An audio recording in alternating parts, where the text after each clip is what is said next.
Stalkers are so slick, okay? It's very hard to prove when you're being hunted. So it brings me a. You see Krispy Kreme over there? Baskin Robbins, yummy. Este, First, let me start off on a good note because I don't want to be like a bitch all the time, but my mother never mixed me up with a lot of the family that these people were associated with. And I had to respect that, never questioned it. But some people would visit our house. And when I was up in Carolina area, I saw a white woman and a black guy married. She was in the car. He was fishing, and it was so romantic. But here I have this guy, this guy. His name is Sam, and there's another guy that his name is Bruce. And I don't know. I'm just talking in theory because I want to tie it together to the opposite of love. So the opposite of this love that I feel for this type of person is that when I'm being followed and stalked, so the person that wants to cause some kind of emotion in me will decide what side of the road they want to pass me on, and they like to pass me so that the wind kind of pushes me forward. So what they do is they have someone else follow me. So yesterday, before Yvette Gonzalez of the taxi swooshed past me in her vehicle, right as at the entrance of my block, I noticed that I was being followed by like a giant midget. Now, so the thing is that you have to be careful, and this is what I'm saying. People without boundaries, you have to be careful with them because they'll do whatever the fuck whatever they want, and that includes harming another person. So this person is like Chinese eyes, right? Which rest in peace, Leslie Woodard. She died on Yale campus, Ivy League, but she left Columbia having been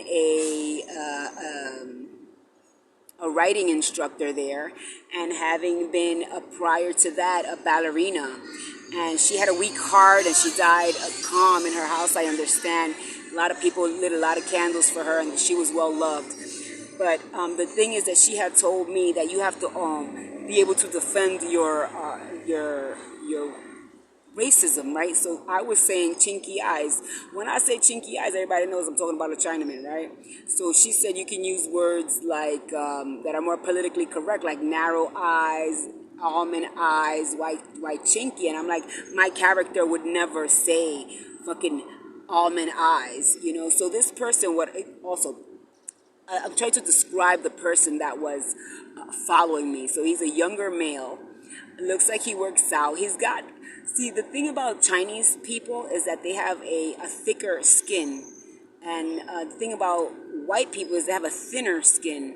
So if you mix a white and a Chinese person, you have a white pudgy skin. But pudgy is a word usually describing an alcoholic. So what I'm telling you is that this young man, a giant midget who looks like he works out, was in a very large pickup truck. And I like a large pickup truck. It carries cattle. I learned to drive in a red one, but they're often having recalls. Mine was red, and the one where he was in was like a black or a dark gray. I think it was like a grayish black. It was more black than gray, but I don't know. Like I'm not really interested in what was passing me. So as I'm walking from Aguada to Rincon, I noticed that this person has circled me. And I said, odd, but, I can't really get paranoid. It's a small town, so when I see him again circling me at my house, then I say this guy is actually following me because he did a whole rotunda, and it's like he's making sure that I see him. That's the difference between being aggressive and being in a small town.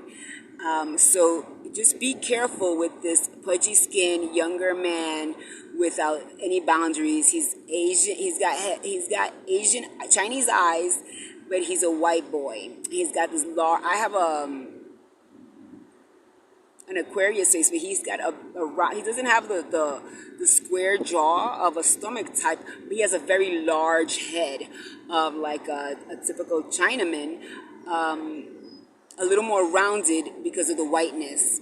But he's very, very white, almost pearly, but pudgy. And and at this point, I consider him dangerous because he's inviting pedophiles towards me.